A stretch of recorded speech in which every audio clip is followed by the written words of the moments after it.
ഒരു സാഹചര്യത്തിലാണ് കുത്തൊഴുക്ക് പോലെ ധ്യാൻചേട്ടന്റെ പടങ്ങൾ വരുന്നത്. അല്ല ചോദ്യം അതെ അതെ. അപ്പൊ ഞാൻ പറയുന്നത് ധ്യാൻചേട്ടന്റെ കഴിഞ്ഞ ദിവസത്തെ ഒരു റീല് കണ്ടായിരുന്നു. അതില് ധ്യാൻചേട്ടൻ തന്നെ ധ്യാൻചേട്ടനെ പടക്കം സ്റ്റാർ എന്നാണ് വിശേഷിപ്പിക്കുന്നത്.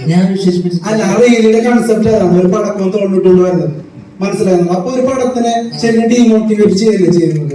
ഞങ്ങൾ എത്ര പ്രൊമോട്ട് ചെയ്യാനൊക്കെ കയറും. നിങ്ങളോ? ഞങ്ങൾ മീഡിയ ടീം. നിങ്ങൾ എത്ര പടം എന്റെ ഓടി? ചേട്ടാ ചേട്ടാ ചേട്ടാ പരിപാടി ഞാൻ ഈ പരിപാടി കുറച്ച് കാണുന്ന ചേട്ടനിപ്പോ നിങ്ങൾ കാരണം എന്റെ ഓടി ഒരു പടം പറഞ്ഞു. എനിക്ക് പറഞ്ഞു എന്റെ കൊള്ളാവത്ത ഒരു പടം നിങ്ങൾ കാരണം നീ കാരണം വിളിച്ചു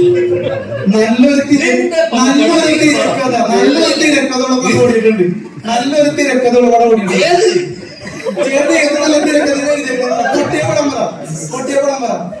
നീ തോറ്റു പോയിന്റെ മുന്നിൽ. ചേട്ടാ കപ്പൽ മുതലാളി ഇപ്പൊ 20 മിനിറ്റ് കപ്പൽ മുതലാളി ഞാൻ പറയട്ടെ. നിങ്ങളുടെ വിഷയത്തിന് ഞങ്ങളുടെ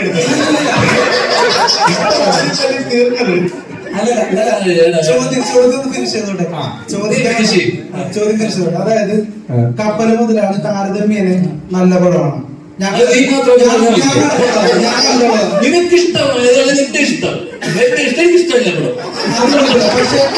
21 ഗ്രാംസ് താരതമ്യേന നല്ല പടം. ബോക്സ് ഓഫീസ് ഹിറ്റ് ആണെന്നല്ല പറയുന്നത്. കപ്പൽ മുതലാളി ബോക്സ് ഓഫീസ് ഹിറ്റ് അല്ല. പക്ഷെ ഞാൻ പറഞ്ഞു വന്നത് അത് ഭയങ്കരമായിട്ട് കളിയല്ല.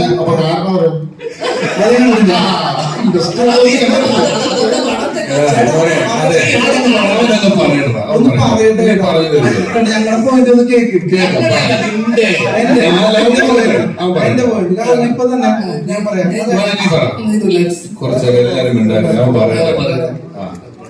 അപ്പൊ ഞാൻ പറഞ്ഞു വരുന്നത് നല്ലൊരു തിരക്കഥയുള്ള സിനിമകളൊന്നും പൊട്ടിയിട്ടില്ല. പ്രൊമോഷൻ ഇല്ലാതെ തന്നെ ജയിച്ചിട്ടുണ്ട്. ഞങ്ങളിപ്പോ പറയാത്ത പടങ്ങൾ ഒരുപാട് ഞങ്ങൾ കണ്ടിട്ടുണ്ട്.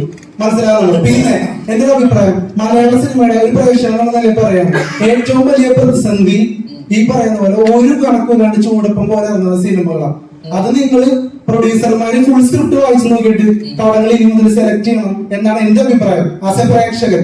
മനസ്സിലാവുന്നു. അങ്ങനെയാണെങ്കിൽ പടത്തിന്റെ ഹിറ്റ് ആ ഒരു നിരക്കിലൊക്കെ ഒരുപാട് മാറ്റം വരും. അതല്ലാതെ നിങ്ങളുടെ ഇന്റൻഷൻ എന്താണ് ഇങ്ങനെയുള്ള കുറെ പടങ്ങൾ പ്രതീക്ഷ വെക്കേണ്ടതെന്ന് പറയുന്നത്. ഞങ്ങളൊക്കെ ഒരു സിനിമാക്കാരനാണെങ്കിൽ തന്നെ ഒരുപാട് പ്രതീക്ഷയിലാണ്. ഇപ്പൊ കപ്പൽ മുതലാളി എന്റെ എത്ര നായക വേഷം രമേഷ് പിഷാരടിച്ചേട്ടന് കിട്ടി. കപ്പൽ മുതലാളി കഴിഞ്ഞു, എത്ര നായക വേഷം കിട്ടി രമേഷ് പിഷാരടിച്ചേട്ടന്. സൈഡ് റോളോട്ട് പോയില്ലേ. പക്ഷെ ചേട്ടന് എത്ര വളം പൊട്ടിയിട്ടും പടം കിട്ടുന്നുണ്ട്. നിനക്ക് ഇതിന്റെ പെറിഫറൽ ആയിട്ടുള്ള കാര്യങ്ങൾ മാത്രമേ അറിയുള്ളൂ. ഒരു പ്രൊഡ്യൂസറും ഒരു ഡയറക്ടറും ഒരിക്കലും എന്നെ വെച്ചിട്ട് എത്ര പടം പൊട്ടി എന്നെ വെച്ചിട്ട് എന്തിനാ വീണ്ടും വീണ്ടും പടം എടുക്കുന്നത്? ചേട്ടാ പറയാൻ പറ്റില്ല. ഇത്രയും നീ പറഞ്ഞില്ല, അതിലൂടെ പറ. ഒരു പ്രൊഡ്യൂസറെ ഇരിക്കുന്നു പറയാൻ പറ്റില്ല. നീ പറഞ്ഞോ. അതായത് ചേട്ടന്റെ കമന്റ്സിൽ വരുന്നത് കള്ളപ്പണം കളിപ്പിക്കൽ സ്റ്റാർ എന്നൊക്കെയാണ്. ആയിക്കോട്ടെ, അതുകൊണ്ട് അവർക്ക് ഗുണമുണ്ടാകുന്നത് ഞാനല്ല വിളിക്കുന്നത്. എനിക്ക് അക്കൗണ്ട് കാണും, ഇതൊന്നും അതുകൊണ്ട് എനിക്കെന്താണ് ഗുണം? ആ രീതിയിൽ അവർക്ക് ഗുണം ഉണ്ടാകുന്നുണ്ടോ? അപ്പൊ എന്റെ പടം നഷ്ടമായിട്ടില്ല, എല്ലാരും വിളിപ്പിച്ചില്ലേ? പൈസ എല്ലാം വന്നില്ലേ? ഡയറക്ടർ പ്രൊഡ്യൂസർ സ്ക്രിപ്റ്റ് വായിച്ച് നോക്കണമെന്നൊക്കെ പറയുന്നുണ്ട്. ഇത് വായിച്ചു നോക്കാതെ ഒന്നുമല്ല ഒരു സിനിമ ഇറങ്ങുന്നത്. ഇറങ്ങുമ്പോ അങ്ങനെ ഇപ്പൊ അത്രയും സിനിമ ഇവിടെ അത്രയും സിനിമ ജനങ്ങൾക്ക് ആവശ്യമില്ല. 150 സിനിമ ഇറങ്ങുന്നുണ്ട്. 12 മാസമല്ലേ ഉള്ളൂ. 365 ദിവസമുള്ളൂ. 150 ദിവസമൊക്കെ ആൾക്കാർക്ക് സിനിമ കണ്ടിട്ടുണ്ട്. അപ്പൊ അത്രയും ചോയ്സ് ഉണ്ട്. എല്ലാ സാധനവും ഇവിടെ ഒരുപാട് ഇറങ്ങുന്നുണ്ട്. ഇവിടെ ഇറങ്ങുന്ന ബിസ്ക്കറ്റും പേസ്റ്റും അരിയും മണ്ണെണ്ണയും കാറും എല്ലാം ഒരുപാട് ബ്രാൻഡുകളുടെ ഒരുപാട് എണ്ണം ഇറങ്ങുന്നുണ്ട്. നമുക്ക് ആവശ്യമുള്ളത് മാത്രമേ നമ്മൾ എടുക്കുള്ളൂ. നീ വഴി കൂടെ നടന്നിട്ട് ഹോട്ടലിൽ വിളിക്കും. ഓരോ 2 മാസം ഇടവിട്ട് നീ ഹൈവേ വഴി യാത്ര ചെയ്ത് ഹോട്ടൽ തുറക്കും, ഹോട്ടൽ കൂട്ടും, കട തുടങ്ങും. അതുപോലൊരു സംഭവം മാത്രമാണ് ഇവിടെ നടക്കുന്നത്. പലതും വരും, പലരും വീണ്ടും അത് ചെയ്യാൻ തീരുമാനിക്കും. ആ കാലത്തുള്ളതിനേക്കാൾ സിനിമയ്ക്ക് മറ്റ് വ്യാവസായിക അടിസ്ഥാനത്തിലുള്ള കച്ചവടങ്ങളൊക്കെ നടന്നു തുടങ്ങുന്നത് കൊണ്ടും ധ്യാന്റെ പടത്തിന് ആ ലെവലിലുള്ള കോസ്റ്റ് വലിയ ഒരു 100 കോടി പടമൊന്നും അല്ല ധ്യാന്റെ പടം കുറഞ്ഞ് വരുന്നതും. ഇത് ചെറിയ പടം ചെയ്യാൻ ആഗ്രഹമുള്ള ഒരാൾ വരുമ്പോൾ അത് ഇൻഡസ്ട്രിയെ നിയന്ത്രിക്കുന്ന ഒരാൾ നീ സിനിമയിൽ വരാൻ ആഗ്രഹിക്കുന്നു എന്ന് പറഞ്ഞില്ലേ, അതേപോലെ സിനിമ ചെയ്താൽ മതി എന്ന് ആഗ്രഹിക്കുന്ന ആൾക്കാരുണ്ട്. അവരെന്തായാലും ഒരു സിനിമ ചെയ്യും. അവര് ചെയ്യാൻ സിനിമ വരുമ്പോൾ അവര് നോക്കിയെടുക്കുമ്പോൾ അവർക്ക് വലിയ ആൾക്കാരുടെ പുറകെ പോകാനോ കിട്ടാനുള്ള സാധ്യതയില്ലെങ്കിൽ അവർക്കൊരു സിനിമ ചെയ്യണം എന്നുള്ളൊരു ആഗ്രഹമാണ്. കിട്ടിയാ കിട്ടി, പോയാൽ പോട്ടെ, ലോട്ടറി എടുക്കുന്ന പോലെയാണ്. അതൊക്കെയാണ്. പക്ഷേ ആ പടത്തെ റിലീസിന് ശ്രീകാന്ത് വെട്ടിയാല് അപ്ലോഡ് ചെയ്തിട്ടുണ്ട്. അതൊരു പടക്കൂട്ടുണ്ടാണല്ലോ, നാളെ എന്റെ ഒരു കൊണ്ടുവരുന്നുണ്ടെന്നുള്ള രീതിയിൽ. അത് നിനക്ക് ഈ പ്രൊഡ്യൂസർമാർക്ക് ഇവിടെ ഇരിക്കുന്നവർക്കും ഇല്ലാത്ത വേദന എന്താണ് നിനക്ക് നീ മാറി വെച്ചാൽ ഞാൻ എനിക്കിഷ്ടമുള്ള പോലെ ഞാൻ ജീവിക്കുക, എനിക്കിഷ്ടമുള്ള കാര്യം ഞാൻ ചെയ്തൂടെ. സാമൂഹ്യ പ്രതിബദ്ധത മനസ്സിലായി. അല്ല, അതിനകത്ത് പൊട്ടുമെന്നല്ല പറയുന്നത്. ആ റീലിനകത്ത് പറയുന്നത് എന്താ, ഈ പടക്കം പൊട്ടില്ല, അത് പൊട്ടിയാലും അത് ഒരുപാട് പേര് സ്വപ്നം കുറച്ചുകൂടി സീരിയസ് ആയിട്ട് കണ്ടുകൂടെ, അത്ര ചോദ്യം. ഇവിടെ ഒരാളും ഒരു സിനിമ എടുത്തിട്ട് ഇത് കാണുന്ന പ്രേക്ഷകൻ പണ്ടാരോടങ്ങണം, അവൻ കണ്ടിട്ട് വെറുക്കണം എന്ന് പറഞ്ഞിട്ടല്ല സിനിമ എടുക്കുന്നത്. എല്ലാവർക്കും ആ സിനിമ ആരെങ്കിലും ഒക്കെ ഒരാളുടെ പേഴ്സണൽ ഫേവറേറ്റ് ആയിരിക്കും. ഈ സിനിമ കണ്ട് കുറച്ച് ആൾക്കാരിലേക്ക് എത്തണം, അപ്പൊ ആ പടത്തെ പറ്റി നല്ല അഭിപ്രായം പറയണം, അല്ലെങ്കിൽ അല്ലാതെ ഇത് കണ്ട് ആൾക്കാരെന്നെ ചീത്ത വിളിക്കണം എന്ന് പറഞ്ഞ് ആരും സിനിമ എടുക്കുന്നില്ലെന്നാണ് എനിക്ക് തോന്നുന്നത്. പിന്നെ ഞാൻ എങ്ങനെ ജീവിതത്തിനെ കാണണമെന്ന് നീയാണോ എനിക്ക് പഠിപ്പിച്ചു തരാ? അല്ല, ഞാൻ സിനിമയെ എങ്ങനെയാണ് കാണേണ്ടത്, ഞാൻ ജീവിതത്തെ എങ്ങനെയാണ് കാണണം നീ എനിക്ക് പഠിപ്പിച്ചു തരണം. അല്ലല്ല, സിനിമയെ കുറിച്ച് എന്റെ കാഴ്ചപ്പാടും ഞാൻ എങ്ങനെ സിനിമയെ അപ്രോച്ച് ചെയ്യുന്നുള്ളത് ഉണ്ട്. നീ എന്തിനാ എനിക്ക് പറഞ്ഞു തരുന്നത്? നീ കണ്ടുകൂടെ?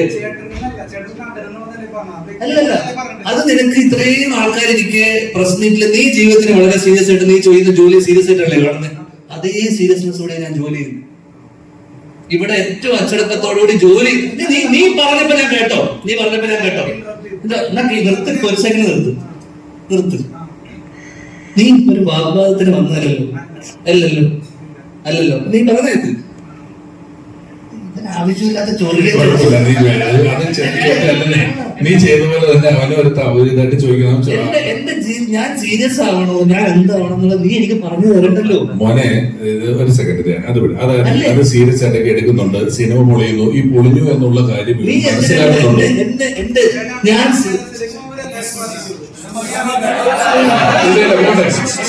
മോനെ, സമരത്തിലേക്ക് പോകണമെന്ന് ഞങ്ങളല്ല. നീ ഇപ്പോ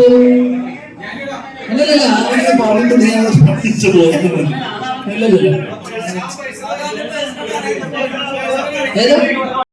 ഈ പറയുന്ന ഇത്രയും ആൾക്കാർ നീ ഇപ്പൊ ആലോചിച്ച് നോക്ക്. ഞാൻ സീരിയസ് ആയിട്ട്, അത് വളരെ പേഴ്സണൽ ആണ് നീ ചോദിച്ച കാര്യം. ഞാൻ ചോദിച്ചാൽ അത് നിനക്ക് എന്റെ ഒരു പടത്തിന് ഞാൻ പ്രൊമോട്ട് ചെയ്യാൻ നിൽക്കുന്ന ഒരു സ്ഥലത്ത് ഇത്രയും ആൾക്കാരിക്കുന്ന സ്ഥലത്ത് ഒരു മിനിറ്റ് തറവ്. അപ്പൊ ഞാൻ പറയല്ലേ, നീ അത് കേക്ക്. നീ ഒരു ചോദ്യം ചോദിച്ചില്ലേ, നിങ്ങൾക്ക് കുറച്ചുകൂടെ സീരിയസ് ആയി കണ്ടോ? അത് ഞാൻ മറുപടി പറഞ്ഞിട്ടെ. ഞാൻ എങ്ങനെ ജീവിതത്തിനെ കാണണം, ഞാൻ എങ്ങനെ സിനിമയെ അപ്രോച്ച് ചെയ്യണം എന്നുള്ളത് നീ എനിക്ക് ദയവ് ഇത് പറഞ്ഞു തരുന്നു. നിന്നെ ഒരിക്കലും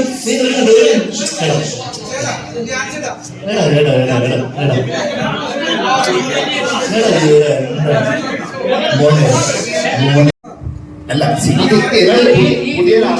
താഴെ എടുത്ത കമന്റ് വെച്ചിട്ടുണ്ടോ നീ പറയാ കളപ്പടം പിടിപ്പിക്കുന്ന കാര്യം? നിനക്ക് എന്ത് അടിസ്ഥാനം ഉണ്ടായിരുന്നു പറയാൻ? എന്ത് പ്രൂഫുണ്ട് നീ പറയുന്നതിന്? നീ താഴെ യൂട്യൂബിൽ കമന്റ് ഇട്ട ആൾക്കാരാണ് പറഞ്ഞിട്ടല്ലേ? നിനക്ക് എന്തെന്ന് അറിയാമോ ഇതിനെ കുറിച്ച്, സിനിമയെ കുറിച്ച്? അപ്പൊ മിണ്ടരുത്. ആവശ്യമില്ല.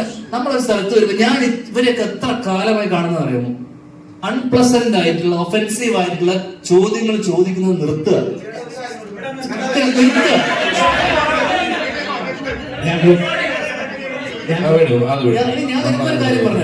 നിനക്കൊരു കാര്യം പറഞ്ഞുതരാം.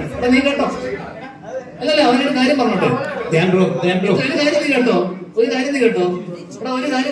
അല്ല, അവനൊരു ഒരു കാര്യം പറയടാ മോനെ. എടാ നീ അവന് നിങ്ങൾ കോർണർ അല്ലേ? എടാ എന്തുകൊണ്ടാണ് ഇത്ര സിനിമ എന്നറിയാമോ? ആൾക്കാരെ വെറുപ്പിക്കാതിരിക്കുക, വെറുപ്പിക്കുന്ന ചോദ്യങ്ങൾ ചോദിക്കുക. വേണ്ടത് വെറുപ്പിക്കരുത്. ഇവിടെ വേണ്ടത് സ്ക്രിപ്റ്റ് പടം ചെയ്യുക, ഇതൊന്നുമല്ല. അച്ചടക്കം, മര്യാദ, എവിടെ എന്ത് സംസാരിക്കണമെങ്കിലും വെറുപ്പിക്കാതിരിക്കുക. നീ ഇത്രയും ആൾക്കാർ പറഞ്ഞിട്ട് നീ വെറുപ്പിച്ചു, എന്നെ വെറുപ്പിച്ചു. ഇത്രയും ആൾക്കാര് നിനക്ക് ഒരു വില ഞങ്ങളെടുത്തുണ്ടോ? ഒന്നുമില്ലല്ലോ. നീ ഇത്ര തവണ ഞാൻ മോനെ കുഴപ്പമില്ല. ഇതിനെയും അതിന്റേതായ രസത്തിൽ തന്നെ എടുത്താൽ മതി മോനെ, കുഴപ്പമില്ല. ചോദിച്ചോ. ഉത്തരം പറയാനില്ല.